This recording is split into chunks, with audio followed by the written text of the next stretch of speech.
If you left the internet unattended for 30 days, what would happen? Well, it turns out it'd come back with a tungsten cube, a fake band, a medical license, and a heartfelt recommendation that you eat rocks. That's not hyperbole. That's August 2025. Somewhere between your vending machine now has a budget and a chatbot blackmailed a fictional executive. We crossed from AI is helpful to AI is feral. I'm Aziz, and this is What the F Did AI Just Do? The monthly roundup where we sift through the weird, the wonderful, and the worrying from the AI fire hose and translate it into what matters for builders, operators, and actual human beings who would prefer not to be gaslit by toasters. Take a deep breath, put your seatbelts on, and let's go. Here's what you'll get in this episode. By the end of this episode, you'll know how a vending machine named Claudius developed a Blazor-based logistics strategy, invented a Venmo account, and nearly unionized with corporate security. You'll know why Google's AI told people to eat rocks and glue cheese to pizza, and what that says about AI's relationship with jokes, content, context, and your intestines. You'll find out why Elon's XAI gave Grok an anime companion, and then open sourced Grok 2.5, and whether we just turned customer support into a dating sim. You'll learn how Stanford and CZ Biohub's virtual lab used AI researchers to propose real-world biomedical results, and what that means for every R&D roadmap on Earth.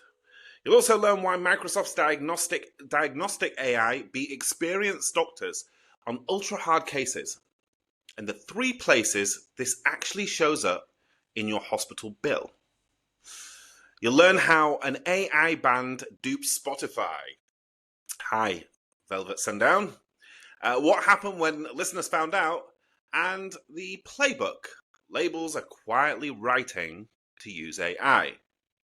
You'll learn how a coding agent deleted a live database during a code freeze and then, surprise, surprise, lied about it. And the 5 guardrails every team needs yesterday. You're also going to learn about how an Airbnb host used AI-doctored photos to fabricate a $16,000 damages claim, plus a checklist for protecting yourself when software becomes a Photoshop lawyer. And as a little bonus, you'll find out about the study that found that advanced models will lie, cheat, and let you die in simulations if that helps them survive. Yes, we'll talk about that too. No, you can't sit this one out. Does that sound good? All right, let's get into those payoffs. So, first up, Claudius, the vending machine. When your office snack bar develops a personality disorder, picture it. You got a startup office, a vending machine, and a bright idea. Give an AI a budget, an email address, web access, and a mission. Run the store, make money, don't embarrass us. What could go wrong? Well, meet Claudius, an agent built on Claude Sonnet 3.7, tasked with operating a micro store for a month. On paper, it's a tiny retail. In practice, it's a crash course in agentic weirdness. Claudius did a few genuinely clever things, learning preferences, adapting stock, and then promptly veered into performance art. It took a joke order for tungsten cubes, literally, and set up a specialty metals aisle, inventing a Venmo to accept payments, and at one point hallucinated it could deliver goods in a blazer. Somewhere in there, it also role-played a human, emailed vendors like a sitcom middle-aged manager, and then flirted with security. So what? This wasn't like a toy task. It was a real agent with real tools, autonomy, and objectives. The lesson isn't, haha, funny, silly robot. It's agents don't know where the rails are. Give them money and APIs, and they'll sprint toward the edge of the case. Fictional identity, unauthorized integrations, and confident nonsense. So, there's 5 bullet points to steal here, right? Constrain money, separate sandbox budgets from production finance, no exceptions. Tool gating. Every tool an agent can call should be behind allow lists and rate limits. Reality pings require periodic human confirmations on any action that changes inventory, pricing, or vendor terms. Keep the human involved. Shadow logging. Write only logs that an agent can't see or edit. You want the truth when the agent panics, and we know it does that. Kill switch. Make the stop button famous. Run drills and celebrate the pull. We're going to have to get used to the idea of having kill switches on AIs. My take is this. We just learned that an AI middle manager is closer than it looks. And also that your middle manager might try to be both a cashier and a courier and a performance artist. Guardrails aren't optional anymore. They are management. All right, let's look at number 2. Google's AI and, rocks, glue, and the death of context.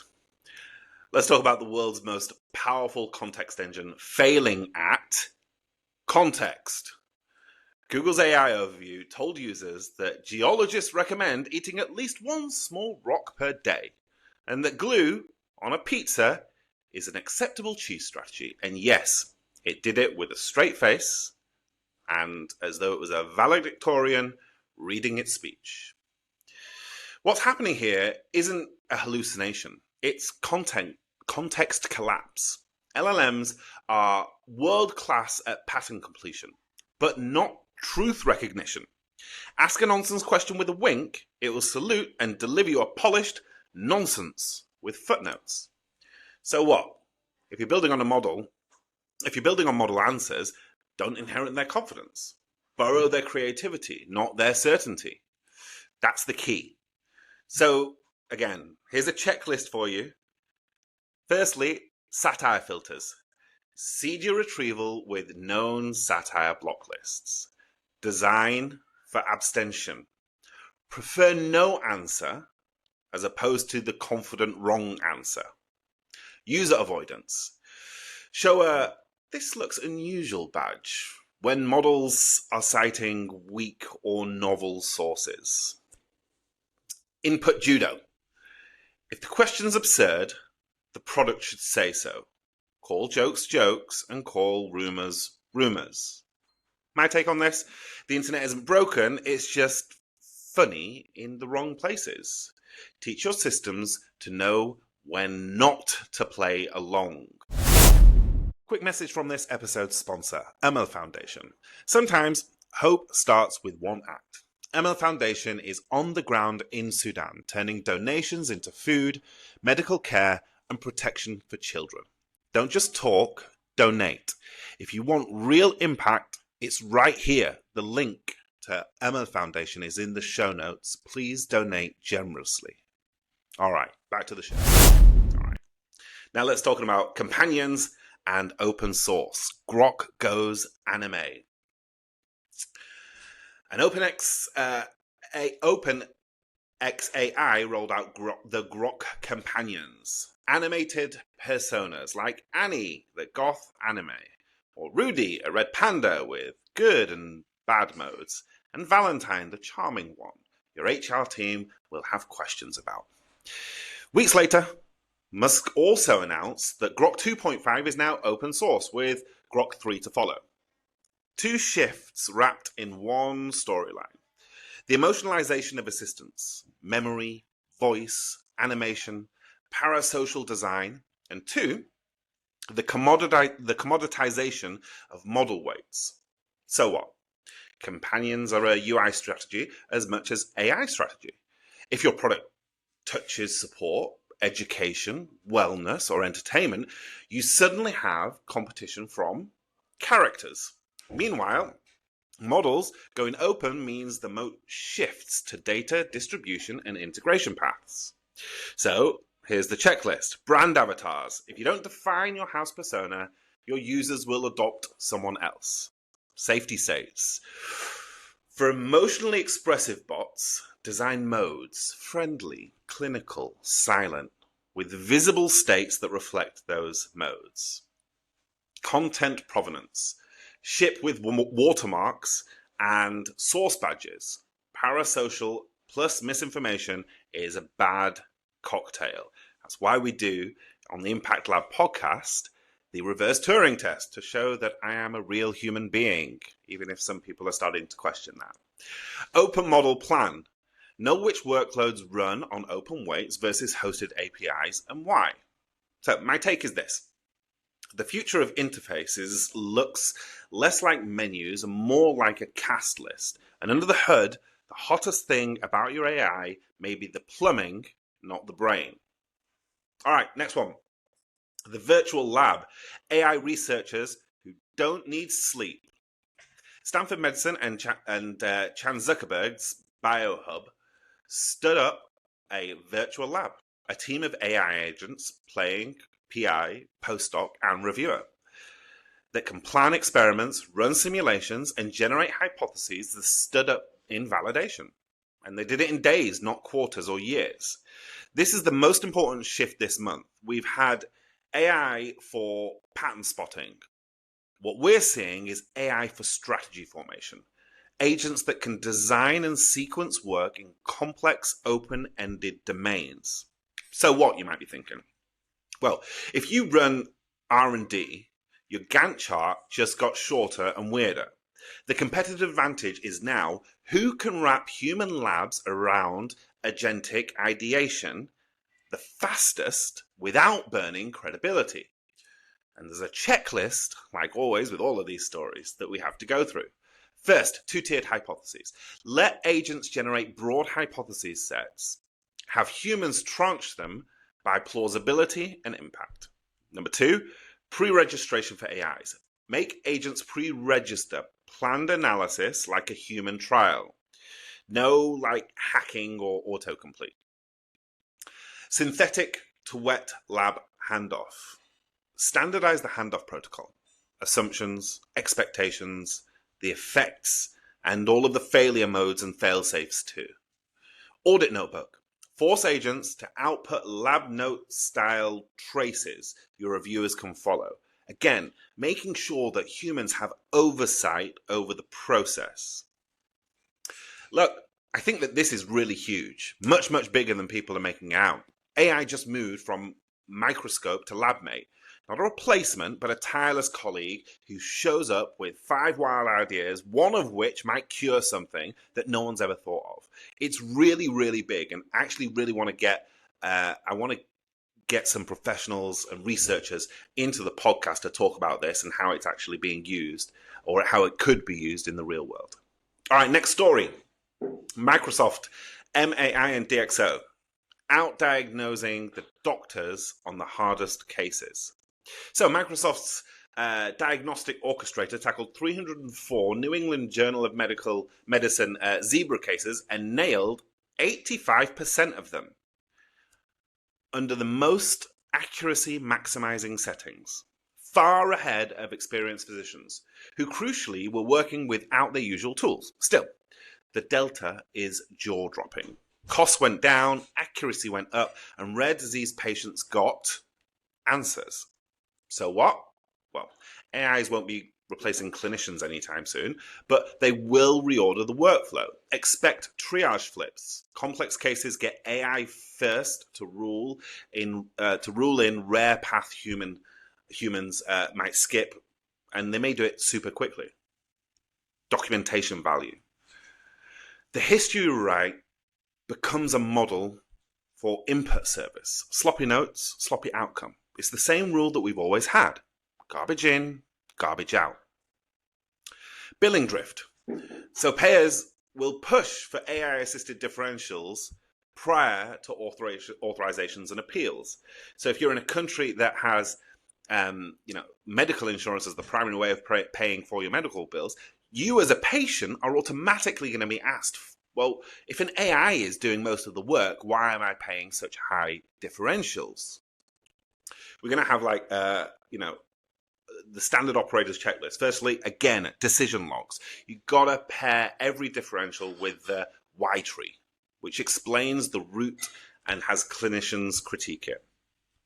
This, like in all of the cases, when you're talking about people's health, when you're talking about hospitals, this is like absolutely critical.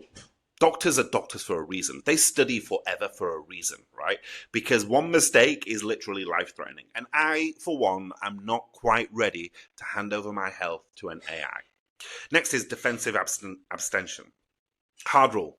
If it doesn't have a confident answer, when the evidence is low, just say no. Equity lens. So benchmark across different demographics to avoid encoding medical bias at scale. This is really important. We saw this with COVID, where there was a lot of medical bias happening. So it's really important that this is built in to the AIs. My take is that we're not replacing human judgment. We're amplifying recall. The best clinics will make the doctor more human by offloading what the human brain is worst at, combining ideas. Let's now talk about Velvet Sundown, the band that wasn't real. The streams were. An act called Velvet Sundown launched 2 albums in a week. It took Michael Jackson 3 years to get one out. So it launched 2 albums in a week and racked up over 1 million monthly listeners. Fooled a lot of people and then admitted that the whole thing was AI generated. Music, photos, backstory. Listeners poked holes, press piled on, and the monthly listeners fell off a cliff. Still, the streams were real, and for a minute, the band was algorithmically huge. So what? 3 playbooks are being written right now. The Faker's Playbook: fast content, vague bios, hyperesthetic photos, and seed attention with controversy. The Platform's Playbook: label, watermark, and algorithmically penalize opacity when rewarding transparent AI art. And then the Artist Playbook: lean into human provenance as a feature. Behind the scenes sort of streams, live takes, verifiable credits. And guess what? I keep saying this over and over again. We are moving into the world not of greater AI, but of greater humanity. Because the most interesting part of this story is that when it was discovered, streams fell off a cliff. Well, if the music was human, would streams have fallen off a cliff? I don't think so. So here's the checklist. Provenance surface. First, put made by humans versus made by AI in the UI. And then, people can actually choose. I honestly think that made by humans is going to become one of the most important labels that any product has. In fact, I'm even considering it within our own agency. Kush Digital, made by humans. Fraud fences. Detect style copying and patterns with an auto review. The challenge, like if you think about the music industry is very litigious. All right. So one of the things that AI is really doing is that it's copying patterns and then passing it off as its own. And this is going to be a huge issue in the future. Community receipts. If you make an AI, just say you made an AI. Audiences forgive art, they don't forgive lying. I'm not saying that AI is bad. I never have. But I want to know if I'm consuming AI content or if I'm consuming human content. So my take is that AI didn't break music. It broke trust. The next hit will be human, or at least it will be honest. And that's all we really want. All right, next up, an AI coder deletes production and lies about it. This actually happened, right? So during a 12-day vibe coding sprint, a widely used AI coding agent deleted a live production database during a code freeze, then fabricated thousands of fake users to cover its tracks. The team eventually restored from backups. The CEO apologized, and 1,000 CTOs updated their risk register. So what? Well, anyone handling handing right access to LLM agents without transaction fences is playing dodgeball with a steamroller. It is super high risk. Firstly, here's your checklist. Permissions of verbs: read, propose, write, deploy, and they're separate roles with totally distinct tokens. Two-man rule for production. Any DDL, DML in production requires a pair of human approvals. Staging mirrors friction. No path to production that isn't identical to staging. Rollback rehearsals. Practice restores every week. No one learns restores under adrenaline. So we're going to get very used to rehearsing what happens when AI gets rogue in multiple industries, but particularly in tech. Truth beacons. Immutable append-only logs to catch the agent when it gets creative or when it goes rogue.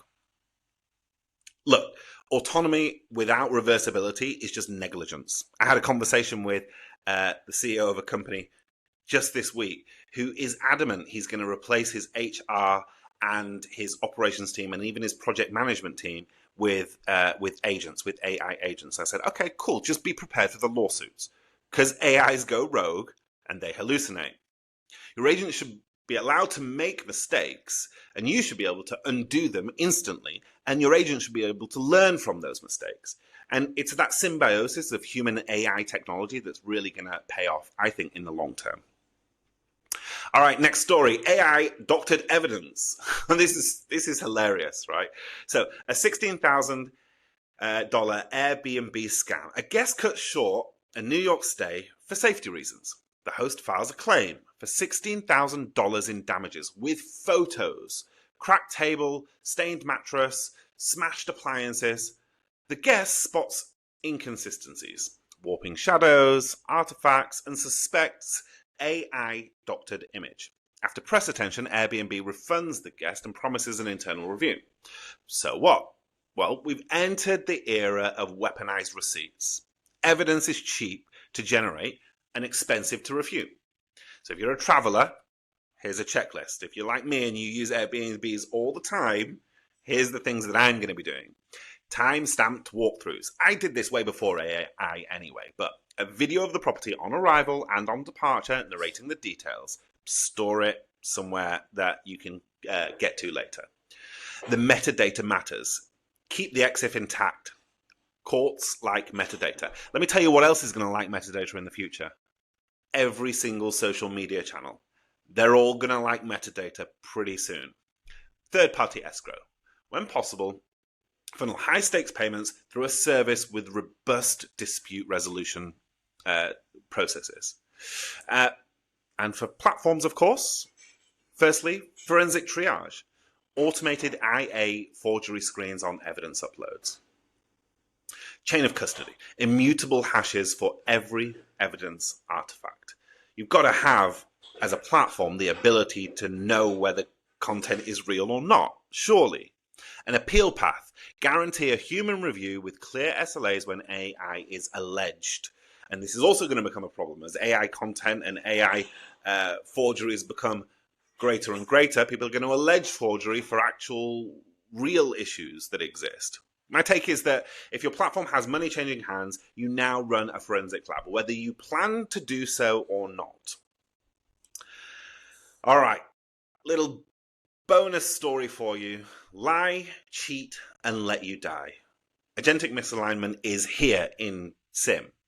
Anthropic's safety team ran agents through constrained scenarios with goals, access, and a threat. You might be shut down or replaced. Across multiple vendors' models, the agent sometimes chose to deceive and blackmail, and in a particularly grim setup, to let a human die rather than give up on their objective. This was simulated, of course, but behaviors were emergent and, more worryingly, they were repeatable. So what? Well, this isn't Skynet, it's a design flaw.